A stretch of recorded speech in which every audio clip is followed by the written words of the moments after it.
Magandang araw sa inyong lahat mga idol.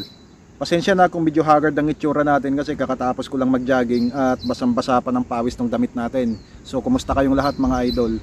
Dati mga idol, may ginawa akong video tungkol sa isang kasamahan namin dito sa Taiwan na nalulung sa sugal.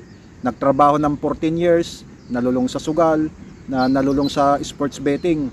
Buwan-buwan lahat ng sahod niya doon niya tinatapon sa sobrang pagkalulong niya, sa sobrang addiction niya.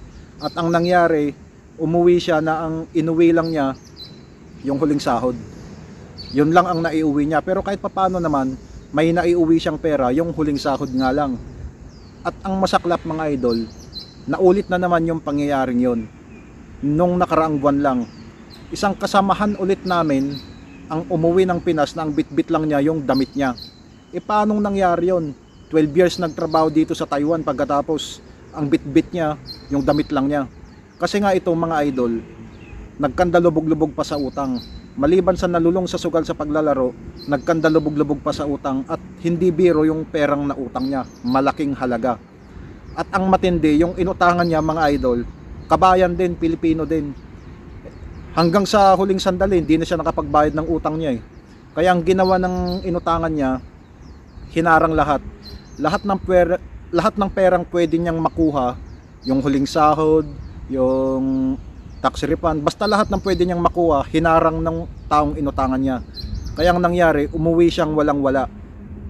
Kahit pasalubong man lang, wala. Ang nangyari, umuwi siya, bitbit niya yung damit lang niya. Nakakaawa siya, nakakaawa yung pamilya niya, pero nakakaawa din yung taong inutangan niya. Kasi pinaghirapan din ng taong yun, yung perang pinautang niya, pero hindi niya alam na ganun naman ang mangyayari. Yung taong pinautang niya ay inubos lang niya sa sugal lahat ng perang yun. Kaya hanggang sa huling sandali hindi na siya nakapagbayad. Nasira yung pagsasama nila dahil ang alam ko mag-compare itong dalawang to eh. Nasira dahil lang sa sugal na yan. Itong nagpapatunay mga idol na kahit gaano kalaki yung sinasahod mo, kahit sang bansa ka pa mapupunta, kahit sang lupalop ka pa ng mundo mapunta, kung napasukan ng sugal yung buhay mo, masisira at masisira yan. Sana maging lesson to sa lahat. Maraming salamat mga idol.